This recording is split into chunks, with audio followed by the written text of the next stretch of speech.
Welcome to Chapter 4 of Screen Design. In this session, we will explore tools and resources that we recommend for designing attractive screens with an elegant user interface, tailored to the needs of the end user. We will introduce a design tool and a resource that we recommend, a website where you can download any type of icon for your buttons or interfaces. The tool we recommend for designing interfaces is Canva. Canva is a widely used design tool that offers both a free version and a paid version with more features. But for most of our work, the free version is more than sufficient. To use Canva, simply go to canva.com and register. Registration is completely free. You can use your Gmail account if you have one, or you can create a new account on Canva for free. First, select that you want to create a new file and specify that it is a custom size. Remember that in the previous chapter, we mentioned that depending on the size or model of the screen we are using, the resolution will be different. In this session, we will work with the 10-inch screen, which we have been using so far. This screen has a resolution of 1280 pixels by 800, but due to the bottom bar, it is reduced to 752. We create a new interface knowing that the available design space will fit perfectly on our screen because it matches the screen resolution. Therefore, we can place all the objects we want inside it, knowing they will fit perfectly on our screen. We will paste a design we already have as an example. This is the example shown in this chapter's presentation. It is a fully editable example because it is the original work. Let's review several considerations. First, we need to create interfaces that match the decor and position of the screen. In this case, as shown in the presentation, it is a completely white building with all white furniture. So a light-colored interface with a white background and very soft grays was chosen to match the decor. Next, we need to create interfaces that align with the client's corporate image. If the client has a corporate image with specific colors, we should use those colors in our interface. If the corporate image is very distinctive, we should incorporate it into our interface. Next, we should tailor the interface as closely as possible to the client's needs, including only the buttons and functions they request. This way, we achieve a very specific interface that perfectly suits the client's needs.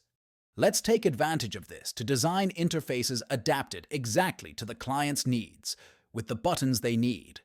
This will make the client feel very comfortable because they have something just for them. Let's see how these elements are designed. For example, this is a box with text inside. We will show how it is done.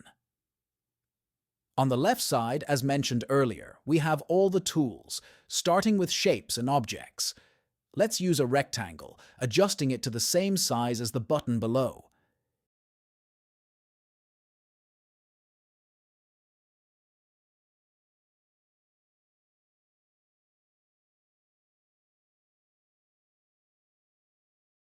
It has rounded corners, so let's round the corners and zoom in for precision. 5-pixel rounding. It is not visible because the border is set to 0 pixels, but once adjusted, it is visible. We will place it underneath to ensure similarity. Yes, they are very similar. Let's write some text inside. We can do this in two ways. Simply click and type, or use the text tool. In this case, we'll use the text tool for more options. We select our text, place it inside the button, and type what we want. In this instance, grow level.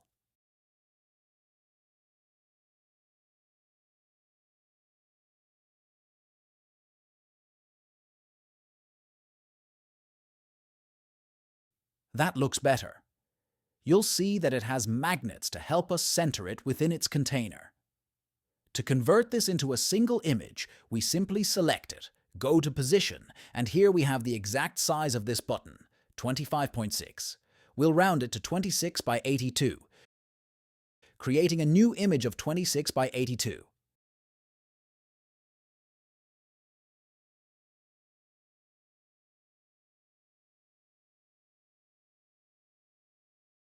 Very good. We copy the whole object, including the label inside.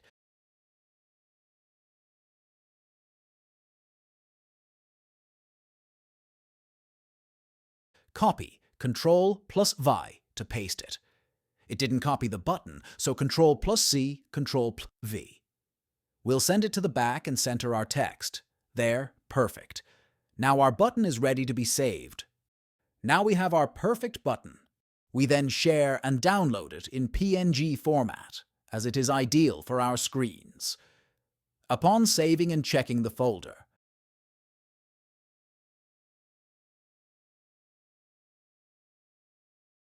our button is ready.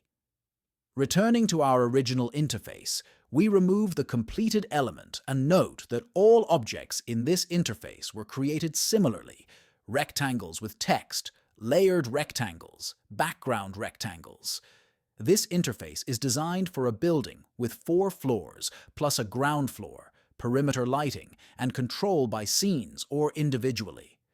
If the user wants simple control, they just need to press the scene buttons when group control is selected, and the pre-configured scenes will operate by pressing the scene buttons.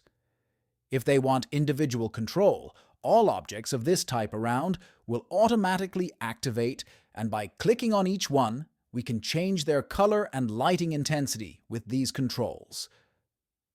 Therefore, as you can see, it is an interface where we can change the floor very easily, activate scenes very easily, and if we want individual control, we click on the light we want to change and adjust its control just as easily. A complete yet straightforward control is what is expected from a user interface designed for a client with very specific needs. Therefore, we recommend Canva as a design tool. We suggest you explore it. Once you start investigating, you'll find it very easy to use. As you can see, it operates directly in the browser without installing anything on any operating system, without any problems, as it runs in the browser. If you prefer, you can also use the downloadable version of Canva, which is a standalone application that does not run in the browser but has its own window, and as you can see, is fully functional even in the free version. There are interesting details, such as when exporting a design. If you have the Pro version, you can set the background to be transparent. In our icons, as you saw, the corners appeared white because we couldn't select the transparent option as we don't have the Pro version. If you are going to do a lot of designs, we recommend you pay for Canva's monthly subscription. It's around $10 and is well worth it to enjoy all its features. So, as a design tool, we've seen Canva, which allows us to design our interfaces however we want. It lets us place buttons wherever we like, add any image, and essentially serves as a prototype to set as a background on our screen and place objects on top. Once we have the objects positioned in this interface, we can copy, paste, and remove all the buttons, which will then become actual buttons in the web interface. We'll be left with just the background rectangles so that everything maintains a similar look to our design. What elements can be static here? The logo, the gray background rectangles, the rectangle containing the lights, and the inner rectangle. This would already be a button. This would be a button. This would be an RGB control as we saw in the previous chapter. This would be a potentiometer as we saw in the previous chapter, but with the movement button changed to a much more minimalist one to match this user interface. And as you can see, everything else is straightforward to create. What else might we need besides what we've seen so far to design interfaces that truly meet the client's needs? As you can see, in these icons, we've always used text in the buttons. Simple text. In other cases, it's more interesting to use icons because they take up much less space, and the icon itself conveys its purpose. It's much more visual and, especially if you need to create interfaces with international translation, an icon doesn't need translation as it will be understood in any language. On the other hand, if it's written in text, you'll have to create different versions in different languages. We've already seen how to make them. On this occasion, we made rectangular buttons with rounded corners, but we could also make buttons in other shapes. Let's set a dark background this time as a test.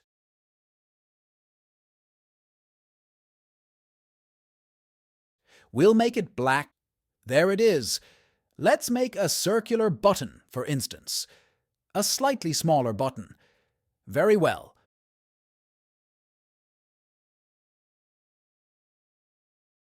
We'll set this button's background to transparent. It disappeared because it turned transparent. We'll give it a border of a couple of pixels and make the border white. Okay, and now what do we need? We need an icon to place inside it. Where can we get this icon?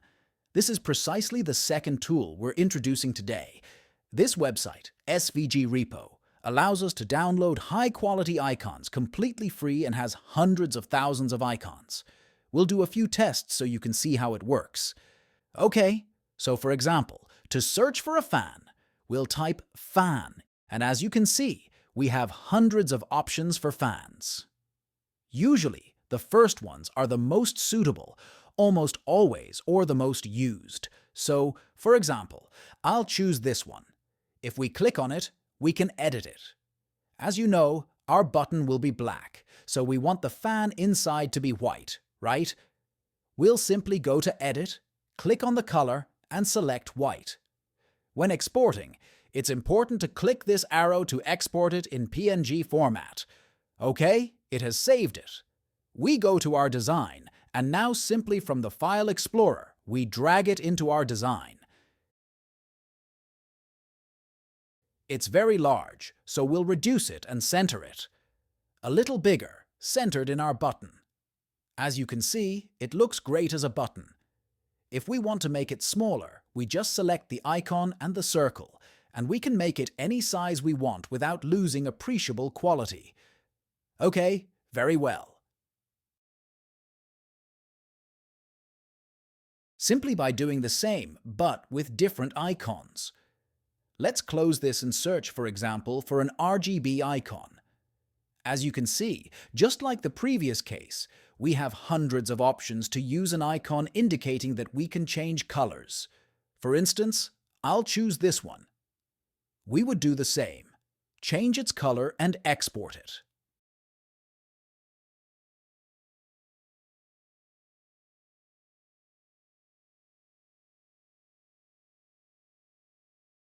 Let's do it here. Copy the circle, paste it with Ctrl+V, align it, and from our File Explorer, drag it. It's a bit large.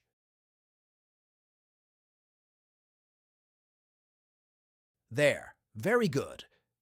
With this, we conclude this chapter in which we have seen a tool for designing our scenarios on Adquio screens. And on the other hand, we have seen a very important resource you can use to find any type of icon for your screens. With these two tools, you can really design any type of interface you need. See you in Chapter 5.